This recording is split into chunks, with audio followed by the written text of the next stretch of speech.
함께 성경 말씀 히브리서 6장 3절의 말씀 같이 찾아서 읽어보시겠습니다. 히브리서 6장 3절의 말씀 같이 한 목소리로 읽어보시겠습니다. 하나님께서 허락하시면 우리가 이것을 하리라. 아멘.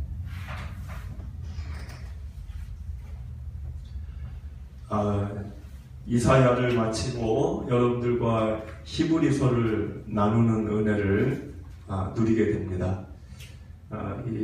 저도 모든 걸 다 알고 있는 게 아니고 여러분들과 함께 이렇게 진행을 하면서 많은 것들을 저도 알게 되고 또 얻게 되고 받는 은혜가 있는 것 같습니다. 그래서 여러분들도 그러한 마음으로 이렇게 히브리서를 쭉 한번 처음부터 마지막까지 예전에 어떤 경험이 있으셨는지 모르겠지만 날마다 같은 성경 구절도 새롭게 우리에게 교훈을 주듯이 여러분들에게 이 히브리서의 나눔의 시간이 신앙적으로 도움이 되기를 또한 소원을 드립니다. 오늘 우리는 이제 6장으로 들어가게 됩니다. 근데 6장의 이제 내용을 보니까 신앙생활을 하고 있는 크리스찬들에게 이야기를 해주는, 교회를 다니지 않는 분들이 대상이 아니고, 사실 이 히브리서라는 책 자체가 예수님을 믿는 이들에게 대상으로 쓴 글이기 때문에 이제 더구나 우리 같은 성도들에게, 신앙의 길을 가는 우리들에게 유익함이 있는 것 같습니다. 이 히브리서는 유대인들 중에 유대교에서 기독교로 개종을 한, 그러니까는 예수님을 믿게 된 그런 이들이 많은 어려움이 있었습니다. 첫째는 로마의 피박이 있었고, 두 번째는 유대교로부터 다시 유대교로 돌아오라는 그런 이제 권명과 유혹이 있었습니다. 이 두 가지가 그들에게 어떠한 영향을 미쳤냐면, 굳이 예수님을 계속 믿어야 될까? 이런 이제 어려움에 처하게 되었고, 이 히브리서의 저자가 정확히 누군지는 밝혀지지 않았지만, 그 히브리서를 쓴 이 저자는 그런 마음으로 신앙이 흔들리는 이들에게 예수님을 굳게 붙잡으라는 그런 호소하는 마음으로 이 히브리서라고 하는 글을 써서 전한 겁니다. 시대는 흘렀고 지금 우리는 로마의 핍박이 없습니다. 그리고 유대교도 없습니다. 그러나 우리가 히브리서를 통해 얻게 되는 유익이 있다면, 시대는 달라졌고 상황은 좀 다르지만 여전히 우리에게도 핍박이 있고 유혹이 있습니다. 그 목적은 뭐죠? 우리가 예수님을 믿는 것을 흔들게 하는 그런 핍박, 그런 괴롭힘, 그런 고통, 그런 손해, 그런 유혹, 이런 것들은 시대만 달라졌지 그때나 지금이나 없는 게 아닙니다. 그래서 우리가 히브리서를 왜 나누느냐, 왜 이 책을 좀 깊이 읽게 되느냐, 바로 거기에 이제 이유가 있다고 생각을 하시면 되겠습니다. 6장을 보면 이제 1절을 들어가게 되는데, 1절을 보시면 여러분들이 눈에 딱 들어오는 단어 중에 우리가 그리스도의 도의 초보를 버리고, 이런 말이 있습니다. 그리스도 도의 초보를 버려라. 여러분들 이 초보, 여러분들 수영장을 가보셨나요? 수영장을 가보면 초급 레인이 있고 중급자 레인이 있고 고급 레인이 있습니다. 그러면 누가 제일 수영을 잘할까요? 고급자에 있는 사람들이 수영을 제일 잘합니다. 베테랑들이에요. 그러면 그 고급자 레인에서 수영하는 사람들을 보면 굉장히 멋있죠. 막 물에 뛰어내리고 뭐 저병이라고 하는 그 어려운 수용도 왕복을 하면서 하고 얼마나 그 모습이 멋있는지 몰라요. 근데 마치 그것처럼 신앙도 초급이 있고 중급이 있고 고급이 있다는 것을 오늘 말씀을 통해 우리가 생각하게 되는 거죠. 왜냐하면 오늘 있는 1절에 초보라는 말이 나왔어요. 신앙의 초보, 그리스도의 초보가 있다는 거죠. 그럼 여러분들 한번 생각해 보시기 바랍니다. 나는 지금 초보인가? 아니면 난 중급자인가? 아니면 나는 지금 고급자인가? 여기에는 신앙생활을 몇 년 했느냐, 그 연수가 들어가는 게 아닙니다. 내가 교회에서 어떤 직책을 갖고 그동안 생활했느냐, 그 직책이 들어가는 게 아니에요. 성경은 신앙의 초급이냐, 중급이냐, 고급이냐 이 단계를 논할 때 신앙의 연수, 그리고 교회에서 갖고 있던 직책, 이것이 산정되지 않습니다. 그러니까 그걸로 인해 나는 신앙생활 뭐 몇십 년 했어, 나는 교회에서 직책이 뭐였어, 그거하고는 무관하다는 거예요. 그러면 신앙의 초보, 신앙의 중급, 고급, 이것을 나누는 기준은 뭘까요? 그것을 우리가 오늘 1, 2절 통해 한번 생각해 보았으면 좋겠습니다. 자, 1절을 보면 이런 글이 나와요. 이제 1절에 죽은 행실을 회개함. 그러니까 지금 1, 2절은 총 6가지, 1절과 2절에서 총 6가지의 교훈 혹은 교리, 이렇게 생각하셔도 됩니다. 6가지의 교훈과 교리를 쭉 얘기를 해요. 첫 번째는 죽은 행실을 회개함. 그리고 두 번째, 하나님께 대한 신앙. 세 번째, 2절로 내려가서 세례. 네 번째가 안수. 다섯 번째가 죽은 자의 부활. 마지막 6번째가 영원한 심판. 자, 근데 이 6가지를 쭉 쓴 다음에 지금 2절 그 뒤에 보면 뭐라고 써있죠? 이 6가지에 관한 교훈의 털을 다시 닦지 말고 완전한 대로 나아가라, 이렇게 돼 있어요. 이게 초보를 벗어나는 길이라는 거예요. 이걸 해야 중급자로 고급자로 가는 거예요. 그러면 이 6가지의 교리로 생각하셔도 돼요. 교리. 이 6가지의 이 교훈, 교리, 이거를 다시 닦지 말라. 다시 닦지 말라. 그 얘기가 무슨 말일까요? 다시 닦지 마라. 자, 이렇게 생각하시면 됩니다. 여러분들 도로에서 운전을 할 때 이렇게 보시면 초보 운전이라고 써서 붙이고 다니는 분들 보시죠? 초보 운전. 자, 초보 운전자를 생각하시면 초보 운전자는 운전을 할 줄 압니까? 모릅니까? 운전은 할 줄 알아요. 그러니까 면허를 땄겠죠. 운전을 어떻게 해야 된다는 지식이 있어요, 머리에. 초보 운전자도 머리에는 지식이 있어요. 그런데 왜 초보일까요? 공부를 했고 자격증도 땄는데 왜 초보일까요? 머리에 있는 지식이 몸에 이식이 안 돼 있는 거예요, 아직까지. 그게 초보입니다. 그러니까 초보라고 하는 거를 여러분들 잘 생각하실 때 신앙의 초보, 교리를 알아요. 성경도 알아요. 6가지 교훈이 뭔지도 알아요. 그건 지식입니다. 근데 이 지식이 삶의 이식이 아직 덜 된 사람, 이 사람이 초보예요. 모르는 게 아닙니다. 알아서 누구에게 가르칠 수도 있어요. 그리고 사람들에게 나 그거 알아. 성경의 그 내용 알아.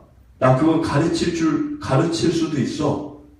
그런다고 고급이 아니에요. 그건 지식이고 그 지식이 삶의 이식이 되어져서 일체화 되어져 가지고 언제든지 내 삶에서 그것이 반영이 될 때 운전을 뭐 좌회전, 우회전, 직진, 신호가 뭐고 뭐 저 신호에선 이렇게 해야 되고 저렇게 해야 되고 지식이 있죠? 그런데 그거를 내 몸이 순간적으로 그것을 일체감이 되어져서 반영이 되지 않으면 초보 운전자가 되는 거예요. 그러니까 지식이 있냐 없냐 그걸 얘기하는 게 아니라 그 지식이 지금 내 삶에 얼만큼 일체감이 되어져서 이것이 실현되고 있느냐, 작동되고 있느냐, 거기에 따라 신앙이 초보냐, 중급이냐, 고급이냐가 갈라지는 거예요. 신앙의 연수도 아니고 교회에서 직책도 아니라는 거예요. 자, 그러면 이 6가지를 지금 하나씩 나눌 건데, 첫 번째가 죽은 행실을 회개함입니다. 죽은 행실을 회개한다는 게 뭘까요? 자, 그거는 죽었다는 거는 죄의 상시 사망이기 때문에 죄의 행실을 얘기하는 거예요. 죄 짓고 다니는 행실을 얘기하는 거예요. 그럼 죄 짓고 회개를 하는 거는 당연히 필요한 거죠. 신앙인에게 죄를 짓고 회개하는 거는 당연히 해야 되는 겁니다. 매우 중요한 거예요. 근데 이게 왜 초보일까요? 이게 왜 초보예요? 문제는 이런 거예요. 오늘 죄를 짓고 회개를 했어요. 하나님께. 그런데 내일 똑같은 그 죄를 또 짓고 회개를 했어요. 그 다음 날도 똑같은 그 죄를 짓고 회개를 했어요.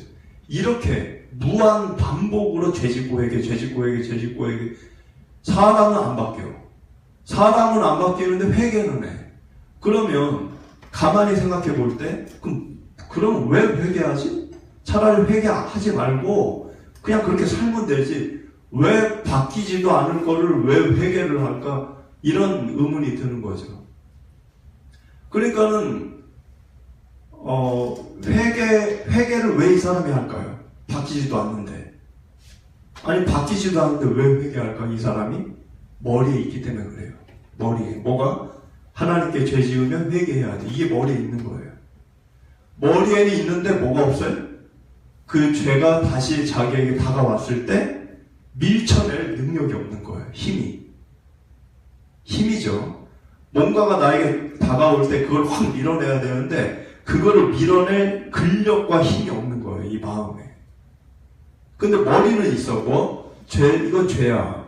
아, 이렇게 하면 난 회개해야 돼. 그러니까는 회개는 하는데 죄를 뿌리칠 만한 능력이 없는 거예요. 이게 초보라는 거예요. 이게 초보. 그리고 두 번째는 하나님께 대한 신앙이라고 써있죠? 1절에. 이게 무슨 말이냐면, 아니, 지금 신앙생활 하는 사람들한테 하는 얘기잖아요. 그럼 다 신앙이 있겠죠. 지금 불신자한테 하는 얘기가 아니니까. 그럼 다 신앙이 있는데, 왜 여기다가 지금 하나님께 대한 신앙, 이렇게 썼을까요? 여러분들, 신앙의 모습은 있는 거예요. 교회도 나오고, 헌금도 하고, 봉사도 하고, 찬송도 부르고 해요. 신앙의 겉모습은 있어요. 근데 뭐가 없어요? 뭐가 없냐면 세상을 뿌리치지 못하는 거죠. 그러니까 우리가 신앙이라고 하는 거는 나도 거룩하니 너희도 거룩하라. 하나님이 말씀하신 것처럼 신앙은 구별입니다. 구별. 만약에 구별이 안 되는 신앙은 가짜예요. 그러니까 신앙은 세상과 구별이에요. 세상을 돌아다니면서 살다가 내가 취할 거는 취하고 버릴 거는 버려야 됩니다. 그런데 모든 거를 세상에서 다 취해. 그러면서 신앙생활을 하는 거예요. 그러면 이런 사람들은 신앙이 더디게 성장하거나 아니면 아예 성장을 멈춰버립니다. 이런 사람들이 초보라는 거예요. 그리고 세 번째 2절로 넘어가서 세례. 세례가 왜 지금 초보에 들어가냐면 세례를 받은 사람들 중에도 여전히 세상적인 습관과 세상적인 방식을 버리지 않은 분들이 있어요. 저는 군대를 가서 이걸 많이 봤지만 군대를 가면 교회를 안 다니는 장병들이 세례를 받으러 많이 갑니다. 쟤네들이 왜 교회도 안 다니는데 세례를 저렇게 많이 받을까? 그 이유를 보니까 세례를 받으러 가면 먹을 거를 많이 줘요. 세례를 받으면 간식을 많이 줍니다. 그러니까 그걸 받으려고 세례 받는 거예요. 갔다 오면 어떻게 해요? 그 다음 주부터 주일날 교회 안 가요. 물론 그 중에 소수는 세례 받고 예수 믿습니다. 그러나 다수의 경우는 그냥 세례 받고 주는 간식 과자 받고 교회 안 나가요. 그러니까 이런 것들이 교회 이미 다니고 있는 세례 받은 사람들 중에도 있다는 거예요. 세례는 받았는데 세상의 사람들처럼 그대로 사는 거예요. 이게 초보라는 거예요. 초보. 그리고 네 번째는 안수. 안수는 이 당시에 어떤 오해가 있었냐면 누군가에게 안수를 받아야지만 성령을 체험하고 경험하고 성령의 임재를 겪는다라고 하는 오해가 있었어요. 그러니까 그렇게 되면 어떻게 되죠? 안수에 목을 매는 거죠. 사람에게 목을 매는 거죠. 왜? 그 사람에게 안수를 받아야 성령을 체험한다라는 생각을 하니까요.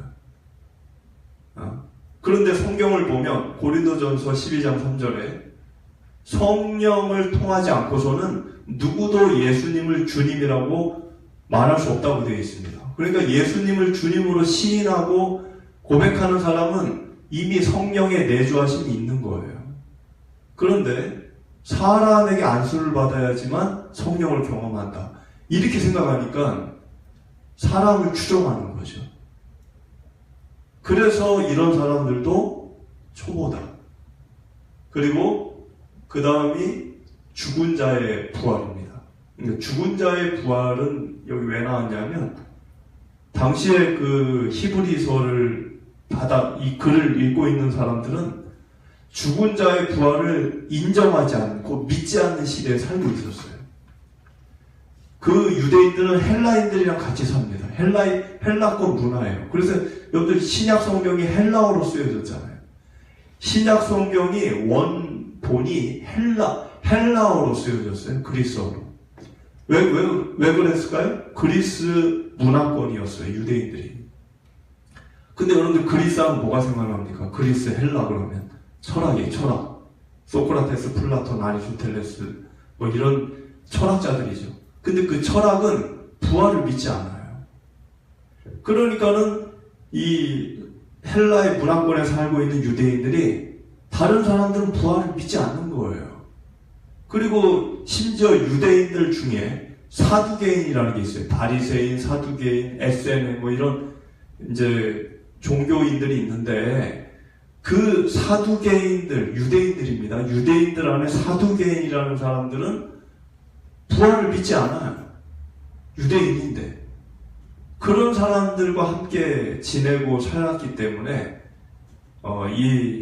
이 당시에 예수를 믿는 분들이 부활이 있어? 부활이 정말 있는 거야? 이런 이제 그 의심, 이런 상황에 놓여져 있었다는 거죠.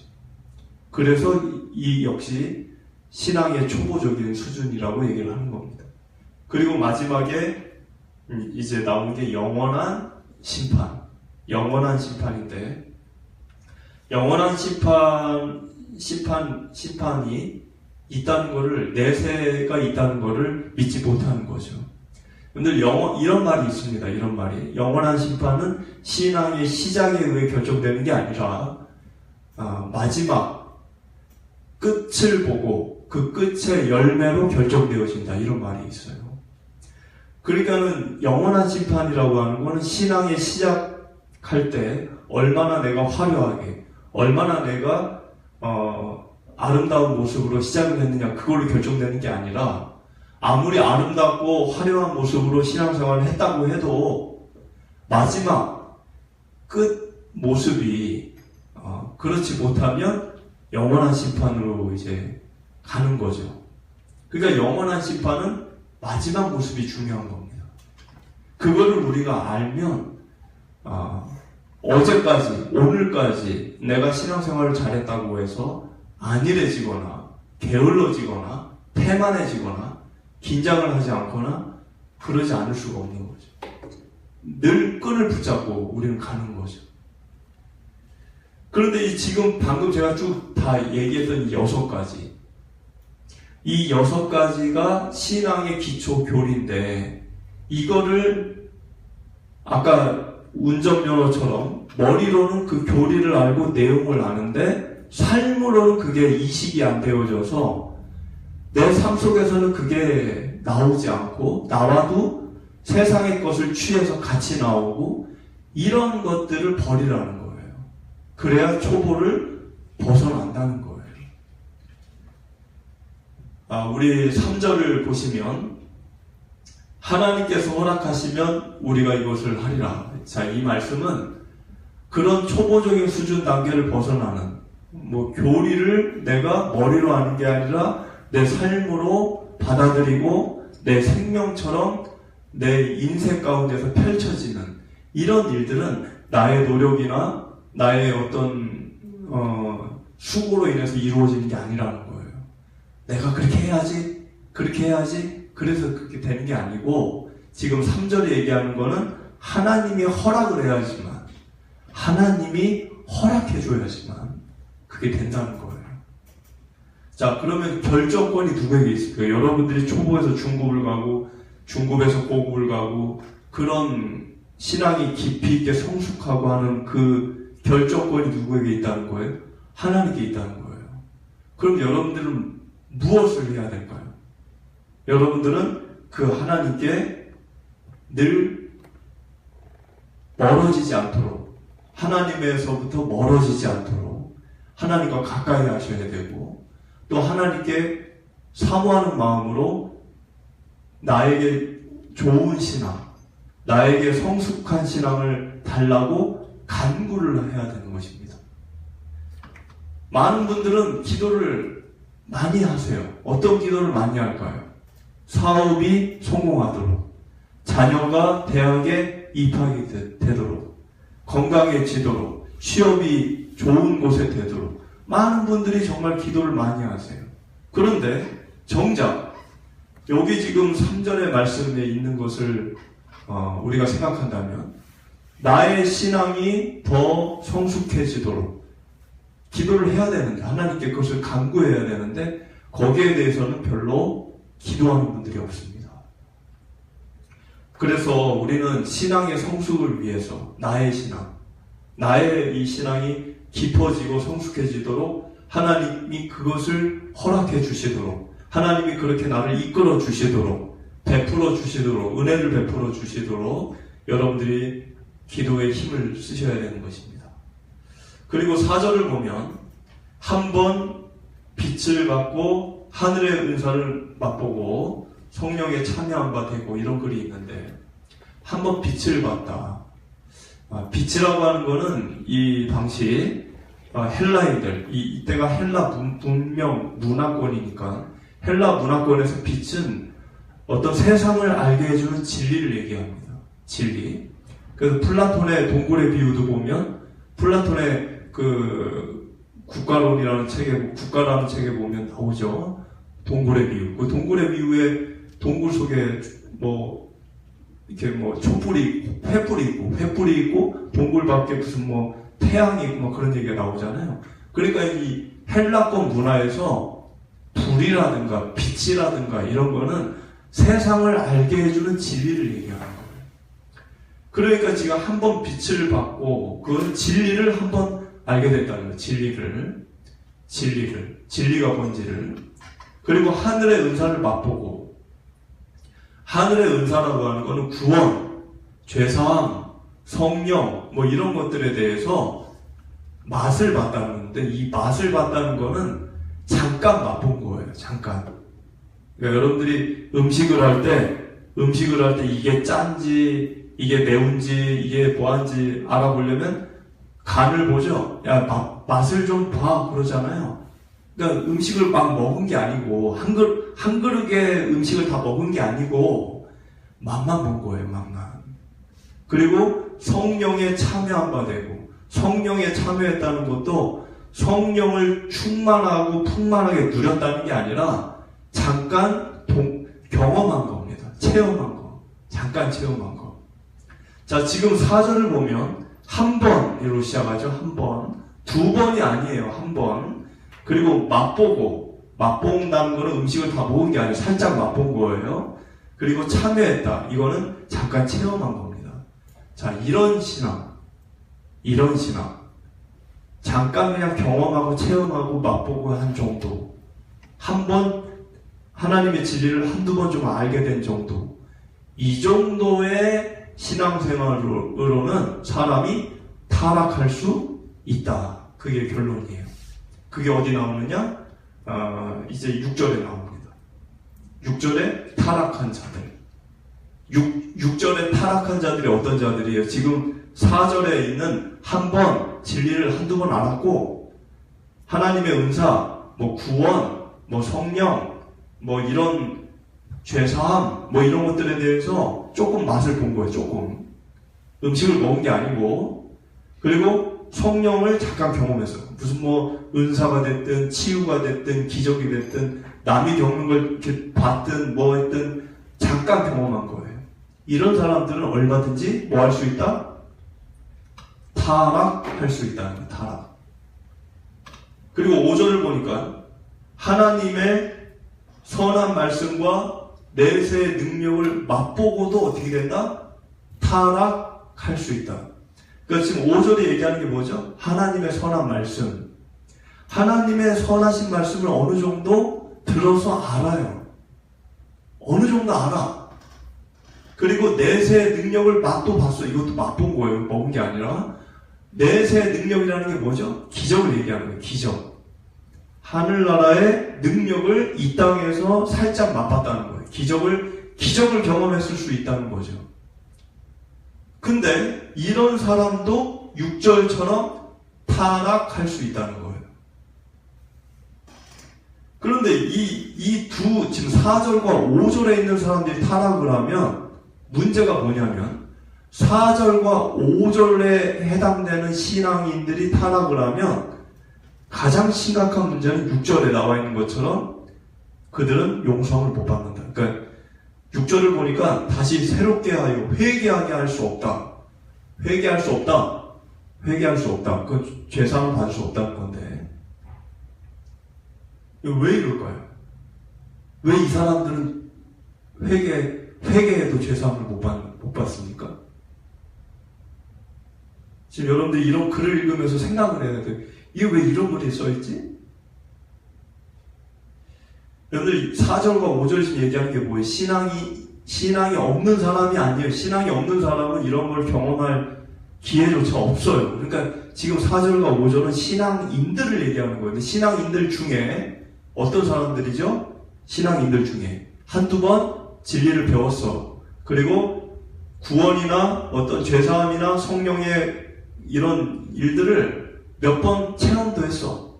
기적도 체험했을 수 있다는 거예요.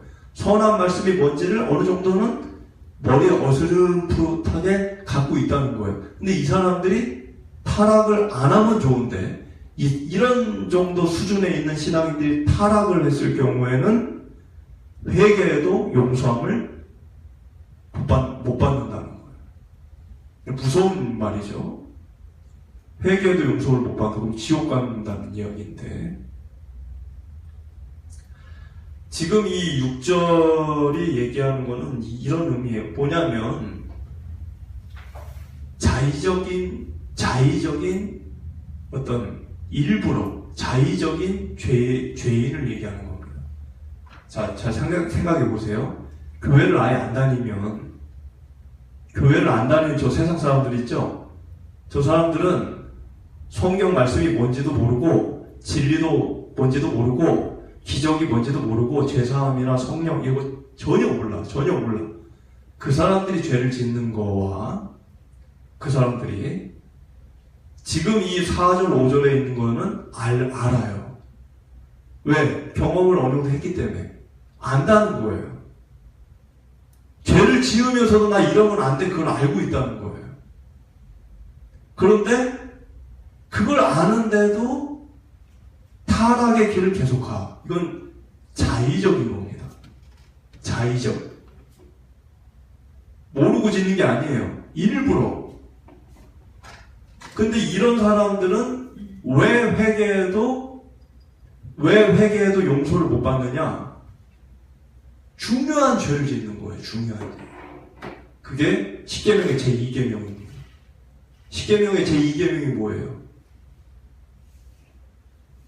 여호와의 이름을 그릇되이 일컫게 하는 자. 거의 신성 모독에 가까운 겁니다. 근데 그게 뭐냐면 이 사람이 집 사고 권 사고 교회 다니는 걸 알아요. 그 사람이 도둑질을 했어. 그 사람하고 교회를 아예 안 다니는 사람이 도둑질을 했어. 자, 이 두 가지의 상황이 벌어졌을 때 주변 사람들의 반응을 보면 교회를 안 다니는 사람이 도둑질을 했을 때는 아이 나쁜 사람이네 이거 이렇게 끝나는, 그렇게 그냥 가요. 근데 교회를 다니는 사람인 걸 아는데 도둑질을 행하면 이 사람이 그 문제 있는 사람이네 이렇게 얘기하지만 플러스 하나 더 얘기해요. 하나님 믿는 사람이 뭐 저래 뭐.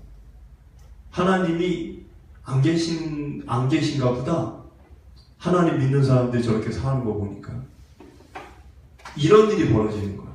지금 그게 6절에 써 있어요.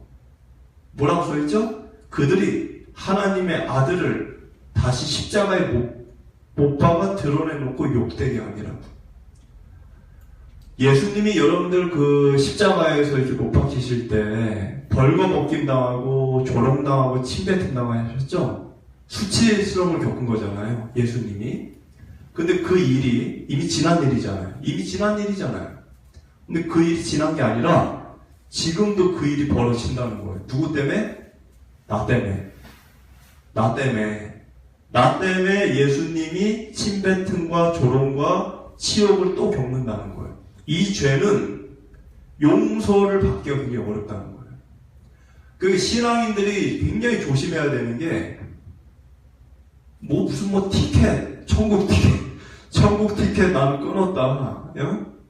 나는 이제 막 살아도 된다. 이거 완전히 이단입니다. 이거 잘못된 거예요. 오히려 신앙인들은 더 경계해야 되고 조심해야 되는 거예요. 왜? 단지 나의 실수로 나만 욕을 먹는 게 아니고 하나님이 치욕을 당한다는 거예요. 예수님이. 이것이 굉장히 무서운 죄라는 걸 알아야 됩니다. 근데 이 죄를 생각 안 하는 거예요. 그냥 내가 잘못한 거지. 내가 잘못한 거, 그거 나만 용서해 주세요. 그게 아니라는 거예요. 그러면서 7절과 8절로 보면 이런 말이 쭉 나오는데 땅이 그 위에 자주 내리는 비를 흡수하여 뭐 이렇게 쭉 나오는데 이 얘기는 뭐냐면 땅은 비유입니다. 이거는 땅은 내 마음, 내 영혼을 얘기하는 거예요. 비는 어제 비 왔죠? 비는 하나님의 말씀이에요. 그러니까는 내 마음에 땅이 내 마음이니까 땅에 비가 내리듯이 내 마음에 하나님의 말씀이 이렇게 들어오면 생명이 자라는 거죠. 그런 일들을 지금 이렇게 쓴 거예요. 그런데 어떤 사람은 땅에 그 마음에 영혼에 하나님의 말씀이 들어오는 사람이 없어. 그럼 비가 안 오는 거잖아요. 비가 안 오면 어떻게 돼요? 지금 여기 8절에 있는 것처럼 가시와 엉겅퀴가 영혼 속에서 자라난다는 거예요. 가시와 엉겅퀴가. 그럼 가시와 엉겅퀴가 자라면 어떻게 돼요? 농부가 어떻게 해요? 그 가시와 엉겅퀴를 잘 키웁니까? 모아가지고 다 불질러 버리죠. 지금 이 이야기는 심판을 얘기하는 거예요. 심판. 구절을 보면 사랑하는 자들아 우리가 이같이 말하나 너희에게는 이보다 더 좋은 것 곧 구원에 속한 것이 있음을 확신하노라. 지금 이 히브리서 기자가 무서운 이야기를 막 하다가 구절에 와가지고는 그래도 너희들에게는 아직 희망이 있다는 거예요. 왜? 아직은 주님의 손을 붙잡고 있기 때문에. 그러니까 지금 구절에서 얘기하는 거는 너희에게는 이보다 더 좋은 것, 곧 구원에 속한 것이 아직은 너희에게 그게 적은 양이라 할지라도 그게 있기 때문에 그거를 소중하게 여기라는 거죠. 그러니까는 구원에 속한 것이 뭘까? 이게 구원에 속한 것 이런 이제 의문을 품게 되는데 그 다음 10절을 읽어보면 그게 뭔지가 이해가 돼요. 그게 바로 사랑입니다. 사랑. 10절을 보니까 사랑이 이제 나오는 건데 하나님은 불의하지 아니하사 너희 행위와 그의 이름을 위하여 나타낸 사랑으로 이미 성도를 섬긴 것과 이제도 섬기고 있는 것을 잊어버리지 않고 있다. 자, 너희에게 구원에 속한 것이 아직 남아있기 때문에 희망이 있다. 그 얘기를 하고 10절에서 너희들이 그의 이름을 위하여 갖고 있는 사랑이 있다. 그 사랑. 그래서 그 사랑으로 뭘 했어요? 이미 성도를 섬겼고 지금도 섬기고 있다는 거죠. 저는 제 얘기를 하지 않고 지금 이 글 얘기만 하는 거예요. 지금 다른 얘기는 안 하고. 그러니까 이 글을 여러분들 이렇게 따라서 이렇게 읽어보면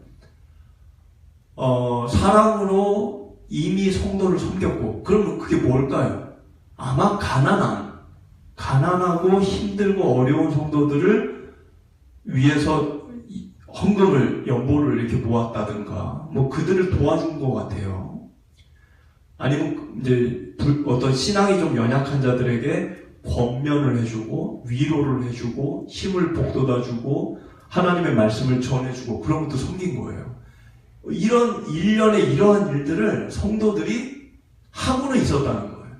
그걸 보고, 너희들이 그렇게 하는 걸 보고, 아직은 너희에게 소망이 있다. 그 얘기를 했다는 거죠. 그런데, 자, 가만히 생각을 해보면, 그런 어려운 사람들을 돕고, 함께 해주고 하는 거는 교회를 안 다녀도 할 수 있어요. 그렇잖아요. 아노 소사이어티라고 아시죠? 사랑의 열매 1억을 기부한 자들. 그분들 교회 안 다니는 사람들 많아요. 교회 안 다니는데 1억을 기부하고 10억을 기부하고 그런 분들이 있어요. 그런 분들과 이분들의 차이가 뭐냐는 거죠. 차이가 뭐예요? 차이가 있어요. 그게 뭐냐면 10절을 가만히 읽어보면 그의 이름을 위하여 나타낸 사랑이라고 되어 있어요. 어떤 사랑? 그의 이름을 위하여 나타낸 사랑. 이게 중요한 거예요. 이게. 자, 그의 이름과 관계없는 사랑이 있어요. 아노소사이어티. 하나님 안 믿어요. 그러니까 하나님의 이름은 몰라. 그냥 남을 돕는 게 난 목적이야. 그의 이름과 관계없는 사랑이 있고 그의 이름을 위한 사랑이 있어요. 자, 이 두 가지가 다르다는 거예요. 같은 게 아니라는 거예요. 왜? 어떤 점에서 다르냐? 그의 이름과 관계없는 사랑은 그 사람이 불쌍해서 그 사람을 돕고 그 사람을 어려움에서 건져주고 세워주고 행복하게 해주는 그거는 가능해요. 그런 일은 가능해요. 그것도 귀한 일이에요. 그런데 그의 이름을 위한 사랑은 어떤 일이 벌어지죠? 아까와 같은 그 일이 벌어지면서 또 하나가 벌어져요. 또 하나 사건이 벌어져요. 그 사람이 몰랐던 하나님을 알게 됩니다. 그리고 믿지 않았던 하나님을 믿게 되는 거예요. 이게 일어나는 거예요. 자, 하나님이 원하는 사랑은 어떤 사랑이라고요? 자기를 모르는 사람에게 자기를 알려주는 사랑을 원한다는 거예요. 자기를 알려주고 소개해주고 자기를 믿게 해주고 이런 사랑을 하나님은 더 원하신다는 거예요. 여러분들 세브란스 병원, 기독병원을 가보면 건물 곳곳에 성경 구절이 쓰여져 있어요. 왜 그럴까요? 왜? 그거 당연한 거죠. 그 세브란스 병원을 옛날 조선시대 때 저 캐나다나 저 미국에 있는 선교사들이 와가지고 세운 거잖아요. 그 사람들이 조선이라는 이 못 사는 사람들을 단순히 도우려고 한 겁니까? 아니에요. 그의 이름을 위하여 온 거예요. 그의 이름. 그러니까 선교사죠.